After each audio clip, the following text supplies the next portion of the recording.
നല്ല അടിപൊളി കയ്പ്പ, നല്ല ഫ്രഷ് കയ്പ്പ കേട്ടോ, പറിച്ച് കൊണ്ടുവന്ന പോലത്തുള്ള കയ്പ്പ, അടിപൊളി കയ്പ്പ.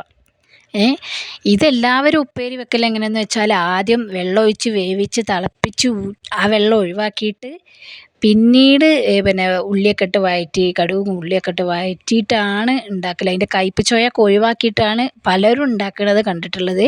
പക്ഷെ ഞങ്ങൾ അങ്ങനെയല്ല കേട്ടോ ഉണ്ടാക്കാറ്. ഞങ്ങൾ വെളിച്ചെണ്ണയിൽ കടുക് പൊട്ടിച്ച് അതിലേക്ക് പിന്നെ ഉണക്കമുളകും അതുപോലെ തന്നെ കറിവേപ്പിലൊക്കെ ഇട്ടിട്ട് സാധാ എങ്ങനെയാണ് നമ്മൾ ഉണ്ടാക്കൽ അതുപോലെയാണ് ഉപ്പേരി ഉണ്ടാക്കാറ്. നിങ്ങളെന്താ ഉപ്പേരിക്ക് പറയൽ? മെഴുക്ക് വരട്ടിയെന്നോ? നമ്മൾ ഇതാ ഉപ്പേരി എന്നിട്ട് പറയൽ. അപ്പോൾ അങ്ങനെയാണ് കയ്പ്പ ഉണ്ടാക്കാറ്. ഈ കയ്പ്പ ഉണ്ടായാൽ പിന്നെ മക്കളെ എന്താണെന്നറിയോ, കറിയൊന്നും വേണ്ട, ഈ കയ്പ്പ ഉപ്പേരി മാത്രം മതിയിട്ട് ചോറിന് ഭയങ്കര ടേസ്റ്റാണ്.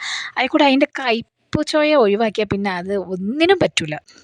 പിന്നെ ചിലർ കാണാം കുനു കുനു കുനു കുനു കുനു കുനാ, ഉർവശിയൊക്കെ പറഞ്ഞാൽ കുനു കുനു കുനു കുനാ ആക്കി അരിയണ്.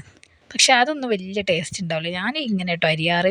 നല്ല ടേസ്റ്റാണ്, നല്ല അടിപൊളി ടേസ്റ്റാണ്. ചിക്കൻ കറി കയ്പ്പയും ചോറും തിന്നാനുള്ള പരിപാടി.